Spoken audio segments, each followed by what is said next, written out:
Karakter seslendirmeleri açısından, Akademi Ödülü sahibi Nicholas Jagge'in gergin bir şey yaptığını duydunuz.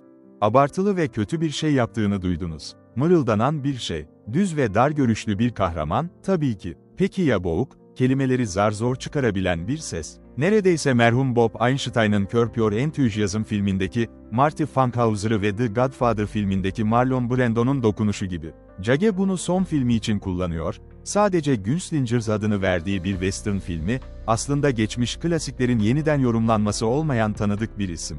Ne yazık ki, Gunslingers yazarı yönetmeni Brian Skiba tarafından örülmüş oldukça zayıf hikaye, geçmiş 10 yıllarda parlayan batılı film yönetmenleriyle boy ölçüşemez. Jagge, tahmin edilebilir sonla basit bir shoot 'em up'a dönüşen şeyde yeterince kullanılmamış olur. Sonsuza dek çekici Heather Graham ve güvenilir bir şekilde sağlam Steven Dorff gibi diğer ünlü oyuncular ellerinden gelenin en iyisini yaparlar ancak bu küçük ölçekli çabayı kurtaramazlar. Ancak bu yeni filmin geçtiği Redemption adlı bir kasabada, belki de HBO'nun Deadwood hayranları fabrikasyon ikinci el filmlerle iyi geçinebilirler. Kurtuluşun içindeki haklı çıkarma. Artık Dorff'un geniş film rolleri dizisine, Amerika'nın en çok aranan adamını da ekleyebilirsiniz. Gunslingers, New Yorklu olan ancak kendisini ilk tanıştığımızdan kısa bir süre sonra Redemption olarak bilinen küçük bir Kentucky kasabasında bulan deneyimli aktörün son anti kahramanı Thomas Keller'e odaklanıyor. Gerçekten de, Jericho adlı ünlü bir ruhani lider tarafından bir tür aklamaya yönlendirilmiş, ıslah olmuş bir silahlı soyguncudur.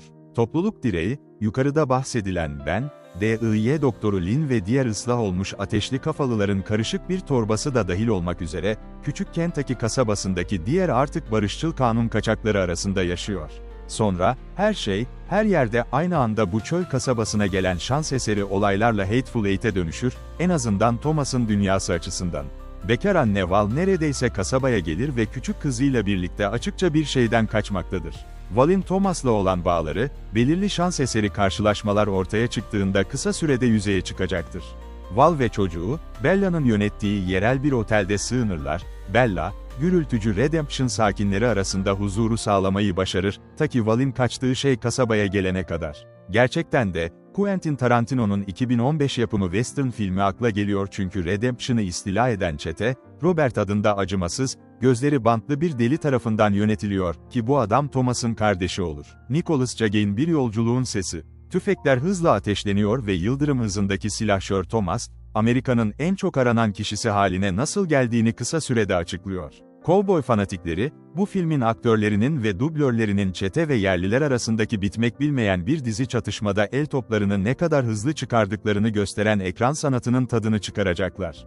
Yazar-yönetmen Skiba, kasaba kardeşi Robert'ın zalim güçleri tarafından kuşatıldığında Thomas'ı çevreleyen belirli olay örgüsü gelişmelerinin sizi bağlamasını umuyor ancak son perdede belirli bir ters köşe ortaya çıktığında, bize daha önce atılan tüm karmaşık yan hikayeler göz önüne alındığında, bunun o kadar da sert vurmayacağı ihtimali var, ünlü oyuncuların etkileyici bir şekilde yayılması, özellikle de deneyimli Forey J. Smith de dahil olmak üzere yapacakları çok fazla şey yoksa, küçük ölçekli bir projede ancak belirli bir yere kadar gidebilir. Ama anladık günümüzde Yellowstone yardımcı yıldızını dahil etmeden bir western nasıl çekebilirsiniz?